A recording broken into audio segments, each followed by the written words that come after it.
The cost of war is something that is very hard to comprehend because we are talking about thousands of men and women, each with their individual human stories going into battle, and above all of their stories, they are fighting because of how their minds are shaped by education, by politics, stereotype, and in most cases in war, nationalistic ideal.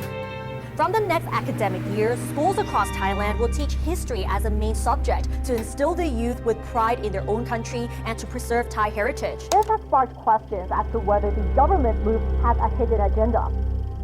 And on the topic of Thai nationalism, there are so much publicly available data that I actually made an entire video covering it. You can watch the video to understand why the history critical thinking is so limited in Thai, and how people do not question the military and the monarchy because of the law and how they were taught since they were young. The video will explain a lot of the reason behind the cruelty happening at the border. In war, it is mainly the civilians in both sides who suffer the most, being displaced, having their homes destroyed, students running away from school while they're studying. Those are injustice. But there's another kind of injustice when the men in both sides are fighting because the leaders from above told them so. There are clearly international law that states no matter what happened in war, we should respect a sense that makes us who we are. That is the respect for humanity. I will divide the evidence of war crime committed by the Thai's military into two main parts. The first one is non-negotiable. It means that the evidence enough is sufficient to prove that it's an attack on humanity or a direct violation of the international law. The second one is that the evidence are debatable, and debatable evidence of the war crime means that Cambodia has videos or photo evidence of war crime committed, but Thailand rejected them and Thailand had claims of their own. And so it means both sides accuse each other, and what is needed are verifiable proofs and timestamps.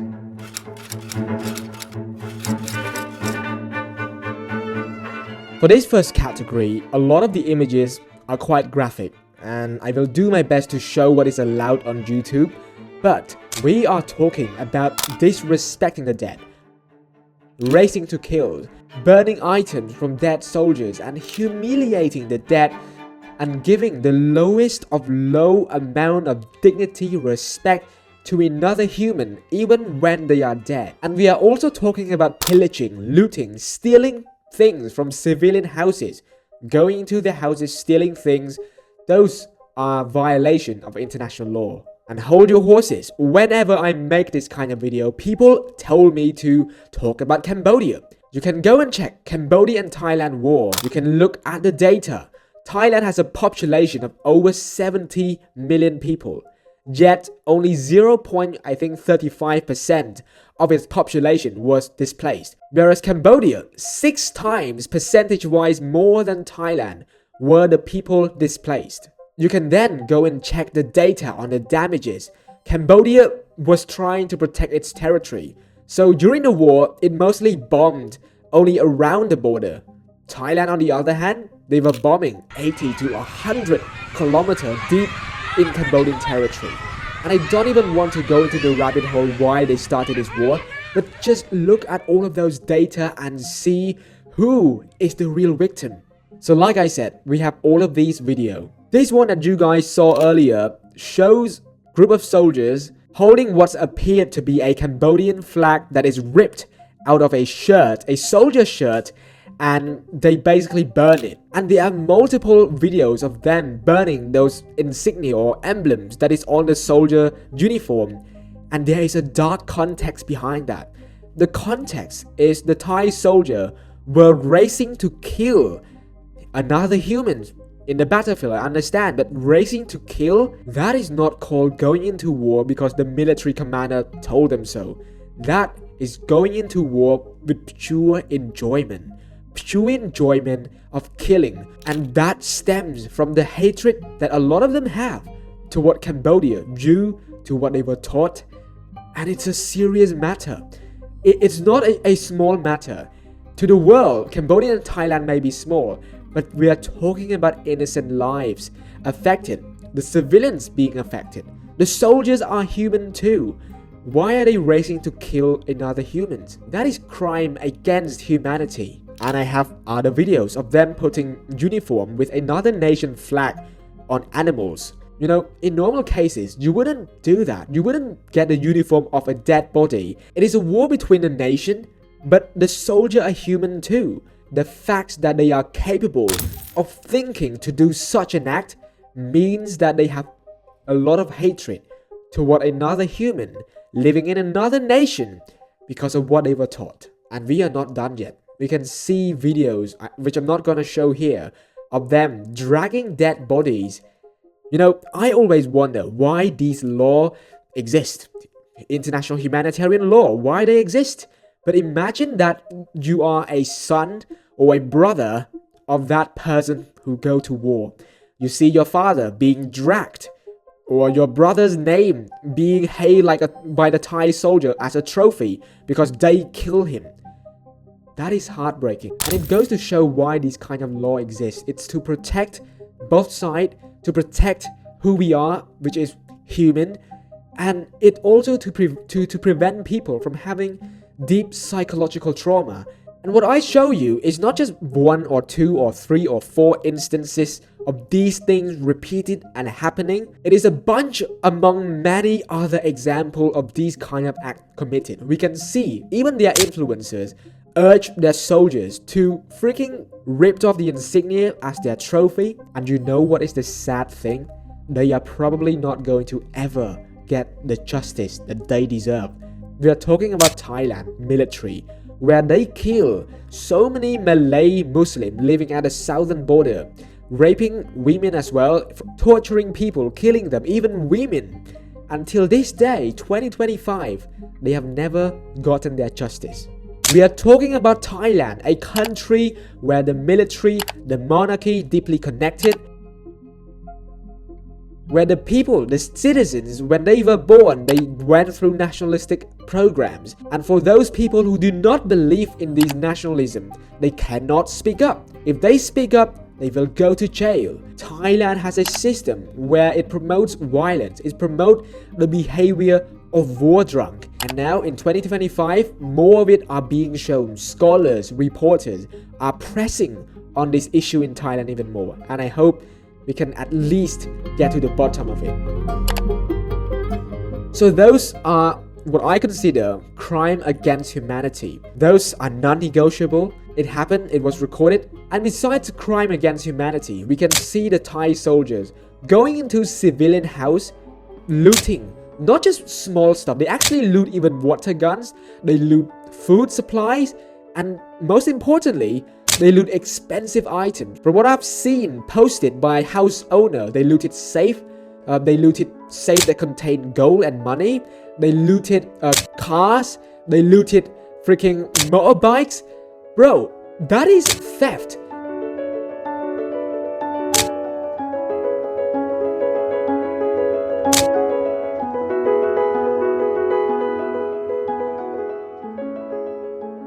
It's funny because in Thailand, they don't want to be called thief land, right? It's just a funny meme where the context behind the meme is that Thailand for the longest time has been annexing its neighbor, including Cambodia, Laos, and the part at the southern border next to Malaysia as well. So they don't want to be called thief. That the behavior that they show, the morality shows that they are thief.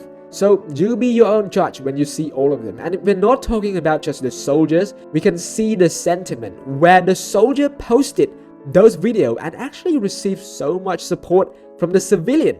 They urged the soldier to steal more. And I am not talking about a loud minority. We are talking about a majority of people in the comments reacting to those posts positively when they see a neighbor, human, having their house looted.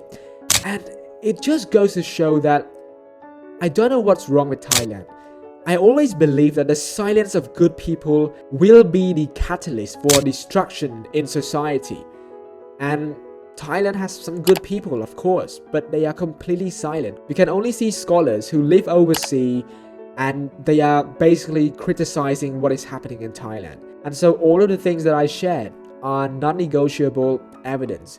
So I am working on this documentation. Currently it's 2 a.m. so I'm a bit tired if my voice is not as loud, but I just want to get this done quickly. Throughout this entire conflict, the total amount of international humanitarian law that Thailand has broken, based on all of the footage we have, the evidence that are proudly shot by their own soldiers and celebrated by their nationalists, there are about 14 international humanitarian laws that are broken. Those are crimes against humanity, and all of those 14, I am talking about non-negotiable. It's not debated. We have evidence, we have footage of them actually doing that. And I just found this website. It is called thaiwarcrime.com. that basically summarize all of the things with timestamp, with maps, with link to the sources of when it happened as well. So it's pretty documented in terms of what the Thai military has done.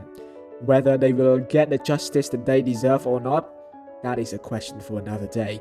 But documentation is important, and we must keep making this kind of documenting in order to keep them liable for future people to understand what happened during this point of time. So we have this website, Thai War Crimes, but I just want to show you these 14 international humanitarian law that Thai has broken. So we have the first one, outrage upon personal dignity, where basically we have footage of Thai soldiers, they laugh when they were burning the insignia. So that is an act that stripped individual of human dignity even after death. You can also see them playing around with animals, putting badges and emblems on those animals, specifically dogs, right? That is number one. Number two is desecration of the dead, treating human remain with disrespect. By that I mean they literally have a campaign about cutting off the emblem, the insignia from the dead. And mind you, all of these are quite connected because we have a series of videos which one video can showcase them committing 2 or 3 of these IHL violations. So we have humiliating and degrading treatment. We can see clearly conduct intended to shame, degrade or psychologically violate a protected person, which are the civilians. All of those images and videos of them putting badges on animals and dogs. Not only is it disrespectful to the dead, to the soldiers, but it is also an act that can harm the victim's relative. Imagine, like I said, you are a brother or a daughter of your father who went to the battlefield, and you see the person you know, the person you love, you see their names, and it just means they are dead. And not only that, they are being toyed with, humiliated. That is a crime against humanity as well. We can see denial of quarter, which is connected with willful killing, where the Thai military and the soldiers, they have clearly stated about collecting points by ripping off the insignia from their shirts. And that just shows if a soldier is down, they're not going to let them just surrender. They would just kill them. And so it doesn't become just a war. It becomes a fight where one side intend to go in there and just kill and race to kill. And mind you, Thailand, again, I always mention it, Thailand military is so much bigger than Cambodia, and the fact that they even have this cruel intention behind it, it's really heartbreaking. And then we have indiscriminate attack, which linked to the pillaging, clear videos of that, attack on civilian deaths are documented in this war as well, attack on civilian object, which also is related to disproportionate attack, where Thailand has been saying that, we are attacking scam centers, and then they change their narrative to, Cambodia are using civilians as human shield. But behind all of those narratives, because you need to remember, they need a narrative to protect them from international condemnation. And so the international community, they don't just research deeply into each topic, right? But the fact of the matter is, Thailand bombed 90 to 100 kilometers inside Cambodia. That is very far away from the border. The skirmish is supposed to be very small.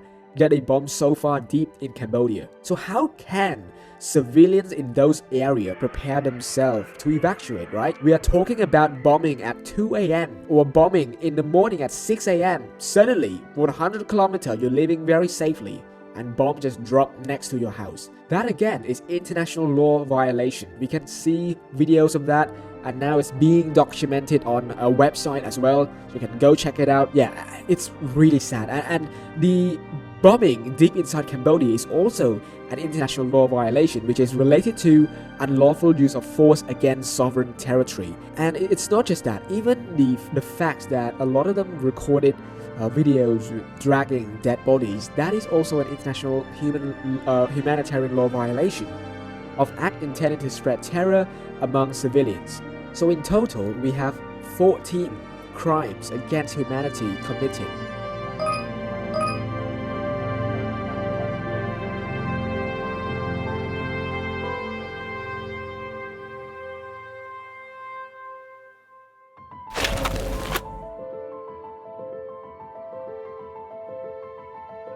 There are a lot of things that are being debated in this war because there are so much narrative coming from both sides. But I want to address a few international law violations that Thailand committed but Thailand rejected. Firstly is the destruction of religious statues and temples.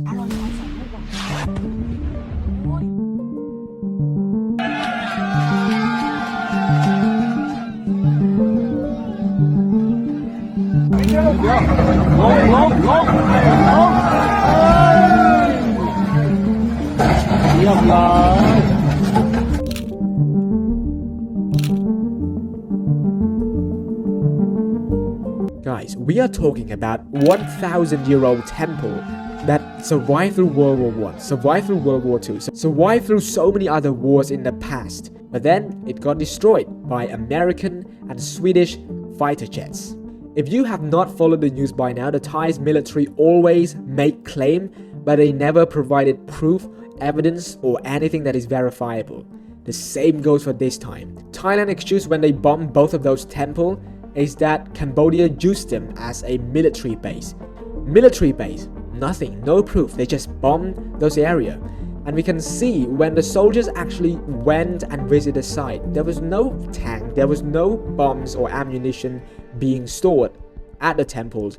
It was just complete rubble. They actually record their video of them destroying it, and they actually cheered when they destroyed it. When they destroyed a religious statue, they cheered when they destroyed it. Imagine having a sense, like having a place in your heart when you can laugh and smile when you destroy something that represents culture, that represents religion. It's just insane. It's just pure hatred. I have no word.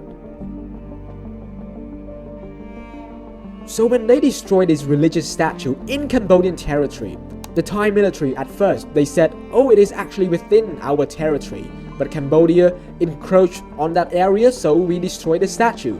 But then a lot of reports actually say it is 300 meters inside Cambodian territory, or 400 meters.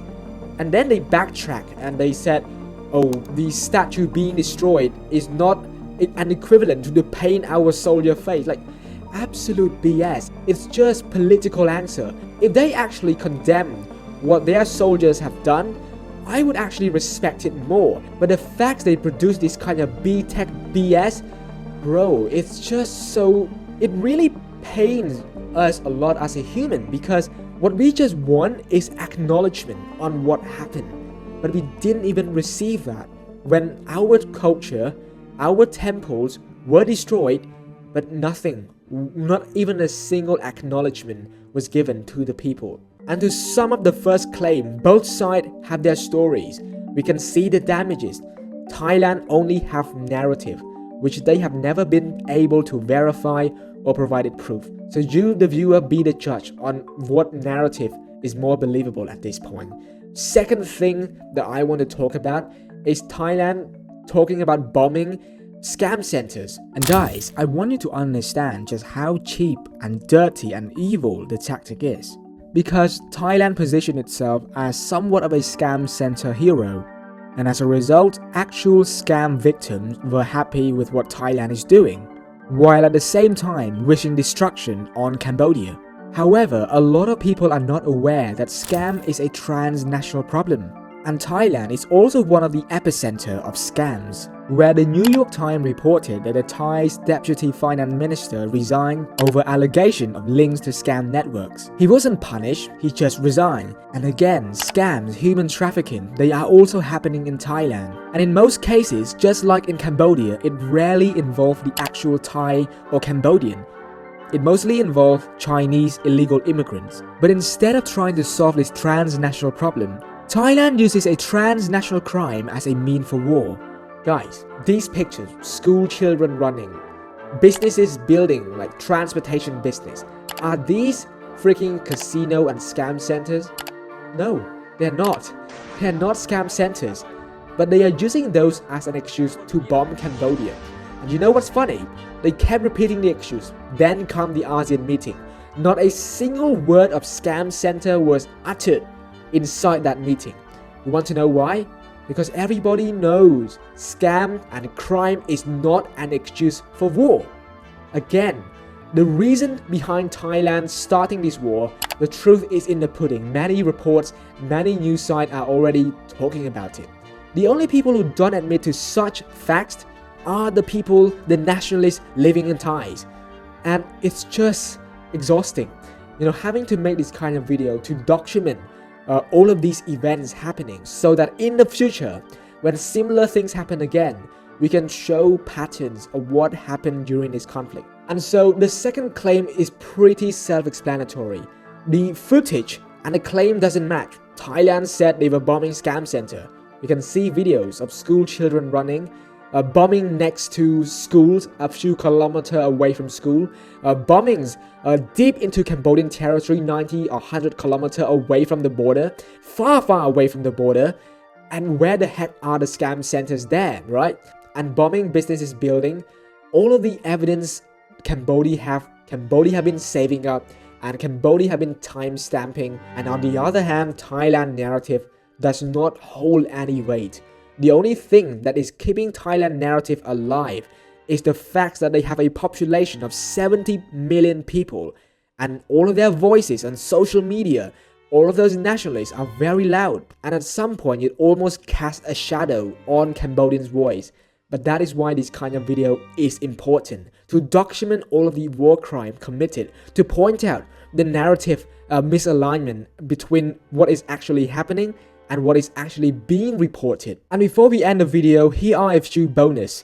We can see cheap narrative coming out of Thai's media. Before the prisoners of war were released, they were using narratives such as landmines, which happened for the 10th time, by the way. If you still believe in the landmine narrative, I genuinely feel bad for you. But we have the landmine narrative, right? And then we have the drone narrative, where the Thai military said they spotted over, I think, 300 drone in the sky. 300 drone. They said Cambodia is a poor country, that Cambodia cannot afford all of these military equipments. How the heck can we see 300 drone in the sky, yet not a single Thai soldier take photo to show as evidence? So those are narrative with no evidence, with no verifiable proof. It's just the same old BS. And I feel bad for the Thai nationalists who believe in their military, because I genuinely believe that they deserve the truth as well. But nationalism blind people, Anthony. I gave up a long time ago trying to explain to them, I don't think they will ever understand the aspect of being human and humanity as a whole, besides their superiority and their Thainess, which is taught since they were young.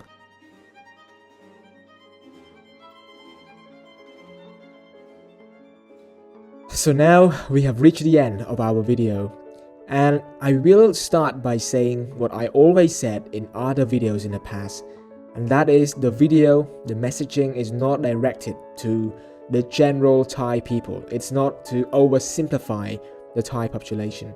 It mostly directed toward the people being involved in those kind of acts, especially the military for not condemning, and the nationalists for supporting such acts. However, it is important to understand that just like Napoleon said, the world suffers a lot not because of the violence of bad people, but because of the silence of the good people. And in Thailand, where the education and the teaching of history is built to foster that kind of mistrust toward another country, let's say only 50% believe in that.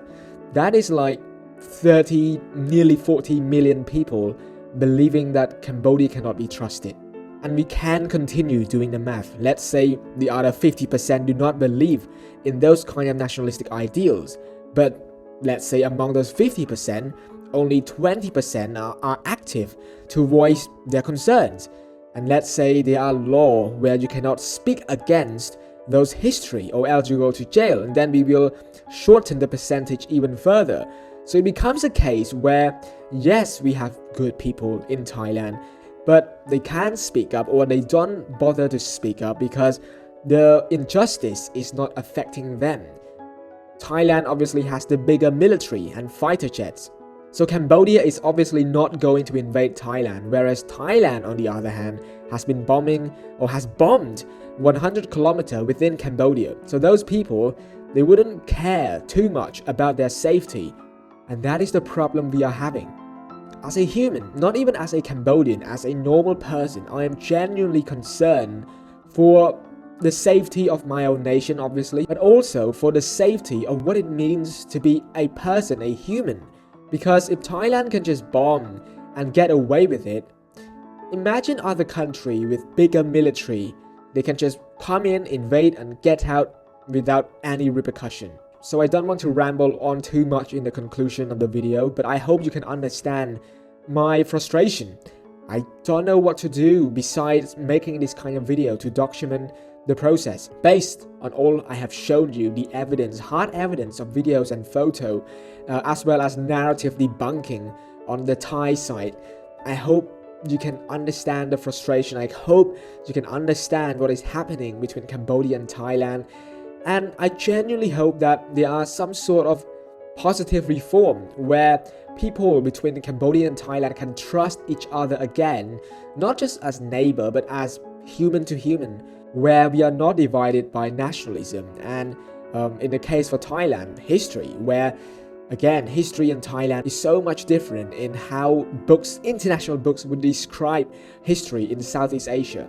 You can go read and check the comparison, so on and so forth. But yeah, thanks you guys so much for watching this video. I hope you understand it more, and I will see you all in the next one. Thanks, goodbye, and peace.